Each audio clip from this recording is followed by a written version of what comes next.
Everyone, welcome to a quick video I wanted to make about a really cool discovery I found within the Battle Garegga PS4 port, so Battle Garegga Revision 2016 by M2. Now this is something that I was aware of existing, but I never really fully explored, and I don't think a lot of people that I know have as well, which is the custom mode within this game. And yes, I think we're all aware of custom mode's existence and kind of toyed around with it a little bit. But I think if you really dig into it, there's actually a lot of really cool stuff you can uncover. Like yesterday, I did a no rank clear of Battle Garegga, just default settings, except there was no rank buildup. That was a lot of fun, and it really got kind of my brain spinning as far as I wonder what else I could do with custom mode. So I went in there, and lo and behold, I put something together here that I like to call Battle Garegga Hell, which is turning Battle Garegga into a bona fide bullet hell, and I think it's actually a ton of fun, more challenging than the no rank mode that I was playing. Perhaps still a little bit easier than the default arcade mode, but it is absolutely a challenging run for sure. And so yeah, I wanted to show that off and kind of show how to set it up and what it looks like. So let's go ahead and go to the settings here. And we go to first system settings, definitely turn lag reduction on. Then other settings, definitely turn bullets to pink mode, because you're going to want to see these bullets because it's turning, like I said, into a straight up bullet hell at this point. And so you get those all done, and then we go into the custom mode settings, and I actually went through and really precisely tweaked these back and forth, play tested it, and actually I think came up with a really cool configuration here. So just follow along if you want to copy this mode, which I'm calling Garegga Hell mode. So stage edit off. These are all the same. This is the big starting change. So fixed rank. So when I was playing before, I was playing fixed 0% in my 1cc no rank. But someone said, what if you played with max rank instead? And I said, well, that would be interesting. But of course, playing default Garegga with max rank isn't a super enjoyable experience. It's pretty much obscenely difficult, even for, you know, a bullet hell shmup veteran and stuff like that. But I thought, well, if we make it max rank, maybe we could tweak the settings a little bit to make it more like a bullet hell style game with a little more balance, right? So you can leave these alone. The first other change you want to do is you want to reduce enemy HP down to 60%. This sounds like it's a huge reduction, but the thing you need to keep in mind is when it's at max rank, it buffs enemies' HP to the point where they're just bullet sponges and it's not really that well done. 60% is the nice balancing point where it feels like kind of arcade mode as far as their health and stuff like that. Like the boss fights last about as long as an arcade mode. The enemies take about as long to kill as an arcade mode. So it's actually that far of a reduction. So 60% there. Bullet density 100%. This is what's going to give us the bullet hell. Bullet speed, drop that down to 80%. I felt like if I drop it down any lower to 70, it felt like a little more Toho-ish, like the bullets were staying on screen a little too long. The screen could actually get flooded with bullets that just didn't move. 80% is a nice sweet spot where it feels sort of like a cave game, something like Espgaluda, Esperade, those sorts of bullet speeds. So it's not real slow, but it's not blazing fast like it would be normally. So 80%. Some of those patterns still feel like arcade mode patterns, just because of how much rank increases bullet speed. So yeah, drop that down to 80%. Fixed premium for Madball. Extend item from Slayer, definitely. A number of special weapons. Change this to 2. So it's more like a cave game. When you die and respawn, you have 2 bombs to work with. This is actually going to help you a lot out in the later stages where you can get sort of Gradius syndrome if you don't do this, where you respawn and you have no power-ups and you just get walled out. So yeah, definitely put this to 2. I think 3 is a little excessive and 1's a little light. I think 2 is the perfect amount there. Extra weapons off. This is actually an auto bomb feature, which is pretty interesting, but turn auto bomb off, so no auto bomb. A special weapon score, I just put it to arcade. And this one's a very important one as well. Item fall speed, you want to drop this down to 50% of lowest rank, because this is turning into a bullet hell where there's a ton of bullets on screen. And if you have it at default, it's already insanely fast because the rank's so high. and there's so much crap on the screen you basically can't chain anything together.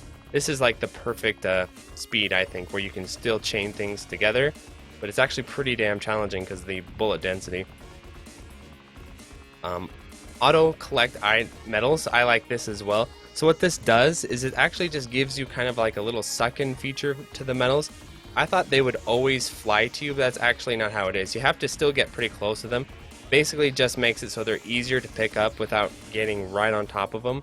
But you still have to be pretty close to suck them in. So I think that's a really cool feature as well. So definitely turn that on. And then turn the missed metal penalty down to 3 levels lower rather than lowest level. The reason why, again, is I just feel like you could, I guess, drop this as much as you feel like. But I think 3 is kind of in the spirit of the mode, and I think it works well. Because you're concentrating a lot on survival as well with all the bullets on screen. Special weapon invincibility extension, extremely important to turn this on. I think this greatly affects the sort of meta of the mode, where it basically turns your bombs into a cave-style bomb, where they have pretty much right-away invincibility. I don't know if it's instantly frame 1, but it's definitely much sooner, so you can actually bomb through things and use your bomb strategically to survive a little more than you would in the default arcade mode. I think that's absolutely critical you put this on. Hitbox reduction, smallest size, of course. Get this really far down, and you'll be surprised at how thick some of these patterns can get, so it's actually incredibly important to get to the smallest size hitbox. I left that at arcade. And then shot power, I put it up fixed 4. I think that's, again, a nice middle ground where if you put it in arcade and you die, you can get kind of Gradius syndrome. 5 might be a little too easy, so I think 4 is a really nice balancing point there. So those are the settings. I'll write them down in the video description or have like a little notepad or something in the video description as far as what to set them to. But yeah, make those changes and you are officially playing Mark's Battle Garegga Hell mode. So now what I'll do is I'll go ahead and just cut to some gameplay footage you'll see me playing. Yeah, and just enjoy watching some of the madness. I won't do the full run, but I'll do the highlights. I haven't got a 1cc yet. I made it all the way to the final boss. Not the squid pod, but the red thing. That thing is crazy. You'll see the bullet density on that thing. I think going into it, I just need more resources. I actually had a really good fight on Blackheart 2. I think I can get a 1cc of this mode fairly soon, but I think it is definitely more challenging than the no rank mode. And it's such a different game experience, like it's a totally different gaming experience. So even if you are a Garegga veteran, I think it's worth trying out just for fun because it's going to feel quite a bit different than regular arcade mode. And I'd actually be really interested to see like really top tier skilled players playing this just to kind of see what they can do. Because yeah, it's kind of what I like to consider sort of a hidden arrange mode within this game. So yeah, those are the settings. Thanks for tuning in, and I'll go ahead and end this video by thanking my patrons at the end. So thanks so much.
god.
So thank you to Dingo, Anthony A, Ben Wynn, Brian Shiver, Dunpill 2064, EC2151, Eric H, Full Set, Retro Schmupper, Gus, Kiwi, Jake Ryan, Joe Angelo, John, Game Boy Guru, Kay, Quentin, Malaise, Mark Sloan, Maz, Meher Calendrian, Nathaniel Davis, and Electron, Neon Daggers, Okla Kugels, Parlar, Rysosas, Sir Thumbs, Sent Marap, Smacky Factor, Zagumo, Turopon, Young Minisui, Utakaya. Thanks for watching.